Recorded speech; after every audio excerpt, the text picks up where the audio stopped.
అందరికీ నమస్తే. Digital stories కి స్వాగతం. ఈరోజు మనం వినబోయే కథ పేరు ఆనందమే అందం. రచయిత పురిఘళ్ల శ్రీనివాసరావు గారు రాశారండి ఈ కథని. ఈ కథ మ్యాగజైన్ స్టోరీ. ఇంకా కథలోకి వెళ్ళిపోదామా? సరళ వేగంగా పరుగులాంటి నడకతో ఎక్కడికో వెళ్తుంది.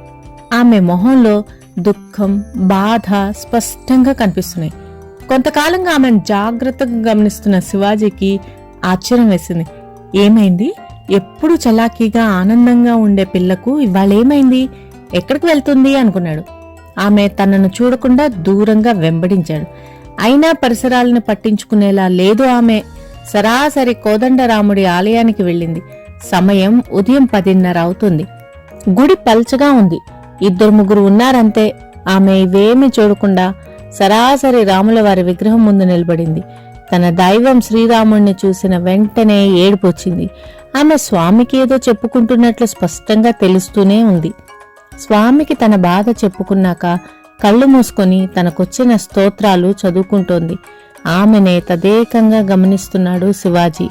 సరళ అంతా అందగత్తేమీ కాదు. 5 అడుగుల మించని పొడవు, సమంగా ఉన్న శరీరం, చామన ఛాయ రంగుతో చాలా మామూలు చీర కట్టుకొని జడ వదులుగా వేసుకుని నిలబడ్డ సరళను చూసిన శివాజీ పెద్ద అందగత్తె కాకపోయినా సాంప్రదాయకంగా కళగానే ఉంది అనుకున్నాడు.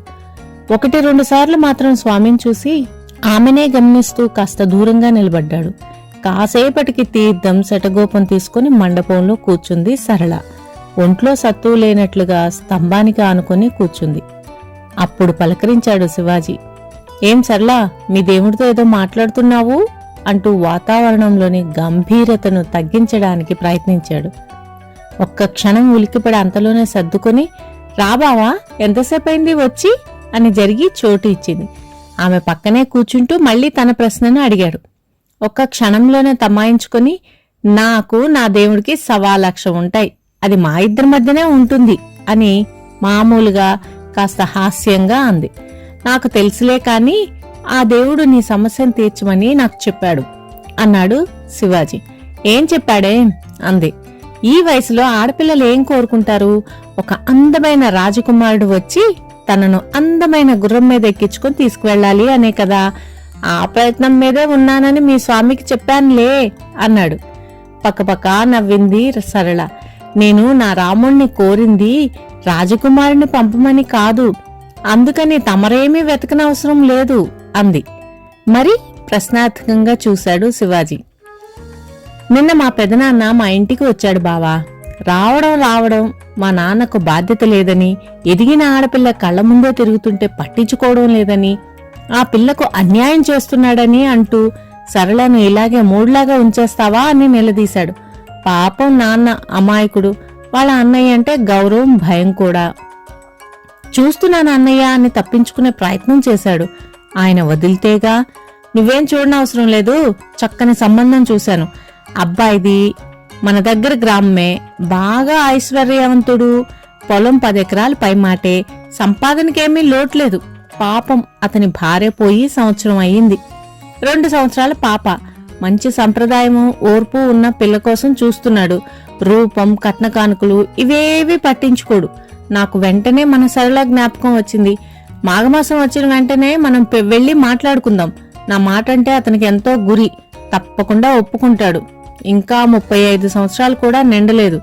ఇంతకంటే మంచి సంబంధం మనం సరళకి తేలేం.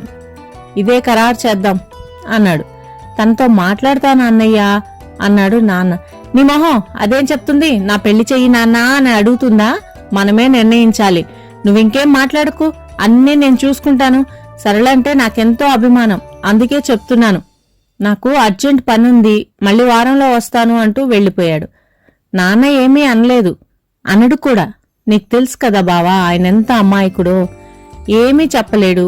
వాళ్ళ అన్నయ్య మాట కాదనే ధైర్యం ఆయనకు లేదు. మంచిదేగా సరళ, త్వరలో ఒక శ్రీమంతుడికి భార్యవి కాబోతున్నావన్నమాట అన్నాడు శివాజీ. నువ్వు అలా అంటావేంటి బావా? నీకు తెలీదా నాన్న విషయం? పెదనాన్న మా పొలం కూడా చూసుకుంటున్నాడు కాబట్టి మాకు ఇబ్బంది లేకుండా ఇల్లు గడిచిపోతుంది. అమ్మ ఆయనను కంటికి రెప్పలా కాపాడింది. ఆమె ప్రేమలో, రక్షణలో ఆయన జీవితం బాగానే గడిచింది. కానీ పోయిన సంవత్సరం అమ్మ పోయినప్పటి నుండి ఆయన మరీ పిచ్చివాడిలా తయారయ్యాడు. అమ్మలా కాకపోయినా నాకు చేతనైనంత వరకు శ్రద్ధగా నాన్నను చూసుకుంటున్నాను. ఆయనకు వేళకు అన్నీ అందివ్వడం, భోజనం పెట్టడం, మందులు ఇవ్వడం అన్నీ నేనే చూసుకుంటున్నాను. డబ్బు దశకం కూడా నా బాధ్యతే. ఆయన నాకు తండ్రి కాదు బావా, నా కొడుకు. పెద్దవాళ్ళు ఇచ్చిన కాస్త పొలాన్ని, ఆవులను చూసుకుంటుంటే మా జీవితాలు గడిచిపోతాయి. నేను పెళ్లి చేసుకుని వెళ్ళిపోతే నాన్న ఏమవుతాడు? ఈ ఊళ్ళో నాకొచ్చిన లోటేమీ లేదు. పెళ్లి చేసుకోకపోతే బ్రతకలేనా? హాయిగా బ్రతుకుతాను బావా. ఆ రాముడి దయవలన నేను ఇలాగే ఉండిపోతాను. ఈ విషయంలో మా పెదనాన్నే కాదు, ఎవ్వరూ నన్ను ఒప్పించలేరు. ఏ పరిస్థితిలోనూ నాన్నను వదిలి వెళ్లే ప్రశ్నే లేదు. అదే రాముడిని ప్రార్థించాను. మా నాన్న నుండి నన్ను దూరం చేయవద్దని, నాకు దృఢంగా నిలబడే స్థైర్యం ప్రసాదించమని. అంతేకాని నువ్వు చెప్పినట్లు రాజు కోసమూ కాదు, రాకుమారుడి కోసమూ కాదు. ఆమె స్వార్థరాహిత్యం, తండ్రి మీద ఉన్న ప్రేమ, బాధ్యతల పట్ల ఉన్న శ్రద్ధ అన్నీ తెలిసినవే. అయినా ఆ క్షణంలో ఆమె మీద గౌరవం ఎంతో పెరిగిపోయింది శివాజీకి. నిన్ను మనసారా అభినందిస్తున్నాను సరళ. ఆడపిల్లలందరూ నీలాగే ఉంటే ఈ సమాజం స్వర్గం అవుతుంది. నువ్వు అనుకున్నది తప్పకుండా సాధిస్తావు. మనిద్దరం పవిత్రమైన దేవాలయంలో కూర్చున్నాం. ఇంతకంటే మంచి చోటు ఉండదు. నిన్ను మనస్ఫూర్తిగా అడుగుతున్నాను, నన్ను చేసుకుంటావా సరళ అన్నాడు. అదిరిపడింది సరళ. బావా, హాస్యానికి కూడా అటువంటి మాటలు అనవద్దు. నువ్వెక్కడా, నేనెక్కడా? అందము, చదువు, మంచితనము, ఐశ్వర్యము అన్నీ ఉన్న నీలాంటి వాడికి చక్కని అందమైన చదువున్న అమ్మాయి లభిస్తుంది. నాలాంటి అమ్మాయి కాదు. నువ్వే కాదు బావా, మీ కుటుంబంలో అందరూ చాలా బాగుంటారు. ముఖ్యంగా మీ వదిన ఎంత బాగుంటుంది. ఆమెకు తోడికోడలుగా తగ్గ అమ్మాయిని తీసుకురా.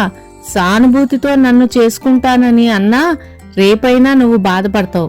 నాకిటువంటి అత్యాశ కలలో కూడా లేదు బావా. నేను వస్తాను అని లేవబోయింది. చనువుగా చెయ్యి పట్టుకుని ఆపాడు శివాజీ. నీ విషయం నువ్వు చెప్పావు, నా విషయం కూడా విను. నీకు తెలుసు మా అమ్మ నాన్న ఎంత మంచివాళ్ళో. ఊళ్ళో అందరికీ వాళ్ళంటే గౌరవమే. నన్ను, మా అన్నయ్యను ఎంతో ప్రేమగా పెంచారు. మేము బాగా చదువుకుని మాస్టర్ డిగ్రీ తెచ్చుకున్నాం. కానీ మా ఇద్దరి భావాలు పూర్తిగా విరుద్ధం. పెద్ద ఉద్యోగాలు చేయాలని, అమెరికా లాంటి దేశంలో ఉండాలని అన్నయ్య కోరిక.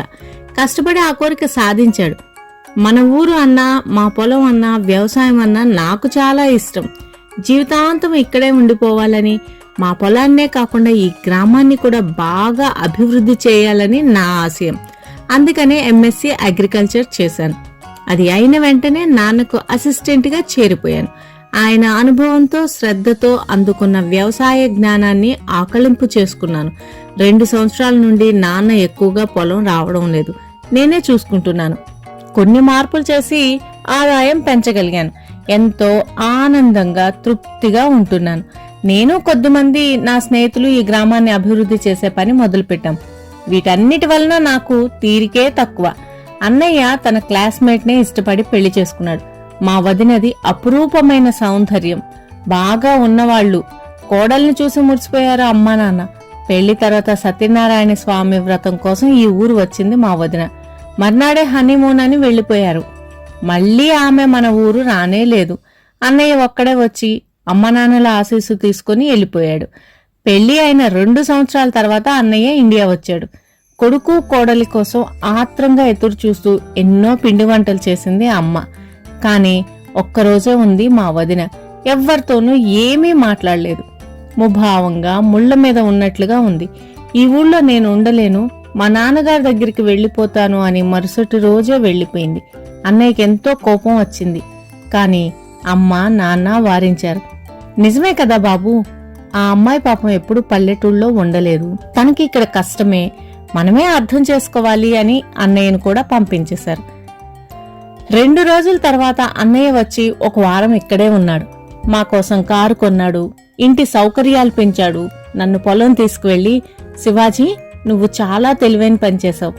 ఊళ్ళోనే ఉండిపోయావు, అమ్మా నాన్నతోనే ఉన్నావు. నేను అంత దూరం వెళ్లి ఆత్మీయులందరికీ దూరమై బాపుకున్నదేమిటో నాకే అర్థం కావడం లేదు. కానీ వెనక్కి రాలేని పరిస్థితి. అనుభవంతో చెప్తున్నాను, నువ్వన్నా అమ్మా నాన్నలకు ఒక మంచి కోడల్ని తీసుకురా. మన ఇంటికి చక్కని ఇల్లాలని తీసుకురా. ఈ ఊరిని, మన భావాలను, మన పెద్దలను గౌరవించే ఒక మంచి అమ్మాయిని తీసుకురా. పై పై మెరుగులకు లొంగిపోకు. భగవంతుడి దయవలన మనకు డబ్బుకేమీ లోటు లేదు. నేను ప్రతి నెల $1000 పంపిస్తాను. దేనికైనా వాడుకో. నీకు అవసరం లేకపోతే ఊరి బాగు కోసం ఖర్చు పెట్టు. ప్రత్యక్షంగా నేనేమీ చేయలేకపోయినా పరోక్షంగా ఎప్పుడూ నీతోనే ఉంటాను. ముఖ్యంగా మనల్ని ఇంత వాళ్లను చేసిన అమ్మా నాన్నలను సుఖపెట్టు అని కన్నీళ్లు పెట్టుకున్నాడు. నువ్వు ఇంతగా చెప్పాలా అన్నయ్య? తప్పకుండా నువ్వు చెప్పినవన్నీ చేస్తాను అని మాట ఇచ్చాను. నా మనసులో ఉన్న మాట కూడా అదే. వదిన ప్రవర్తన చూశాక, మా స్నేహితుల బాధలు విన్నాక నేనేం చేయాలో స్పష్టంగా అర్థమైంది. అప్పటి నుండి నీకు తెలియకుండా నిన్నే చూస్తున్నాను సరళ. చూసే కొద్దీ నాకు ఎంతో ఆనందము, నీ మీద ఇష్టము కలిగాయి. నీ ప్రవర్తన, నీ మంచితనము, నీ దైవభక్తి, మీ నాన్న మీద నీకున్న ప్రేమ, ఆయన పట్ల నువ్వు చూపిస్తున్న శ్రద్ధ నన్ను ముగ్ధుడిని చేశాయి. చెప్పు సరళ, నా భావాలను, నా ఆశయాలను అర్థం చేసుకొని నా వెంట ఉండి నన్ను ప్రోత్సహిస్తూ మా అమ్మా నాన్నలను ప్రేమగా చూసుకుంటూ ఉండడానికి నీకన్నా మంచి అమ్మాయి నాకు దొరుకుతుందంటావా? వదినను చూసే కొద్దీ నాకు ఆమెలో అందం కాదు, వికృత రూపం కనిపించసాగింది. నువ్వు సినిమా హీరోయిన్లా ఉండకపోవచ్చు, కానీ నీ మొహంలో ఆకట్టుకునే సౌమ్యత నాకెంతో అందంగా కనిపిస్తుంది. ఈరోజు అనుకోకుండా ఇలా దైవ సన్నిధిలో కలిసి మనసు విప్పి మాట్లాడుకునే అవకాశం వచ్చింది. ఇది ఆ భగవంతుడి సంకల్పమే. ఏదో సినిమా పాటలో అందమే ఆనందం అని పాడారు. అందం ఆనందం కాదు సరళ, ఆనందమే అందం. తన ప్రేమతో కుటుంబానికి ఆనందం పంచే అమ్మాయే నిజమైన అందగత్తె. ఏమంటావు సరళ? మీ నాన్న కూడా మనతోనే ఉంటారు. నన్ను పెళ్లి చేసుకుంటావా అని ప్రేమగా అడిగాడు. అతని కేసి ఎంతో ఆనందంగా చూసింది సరళ.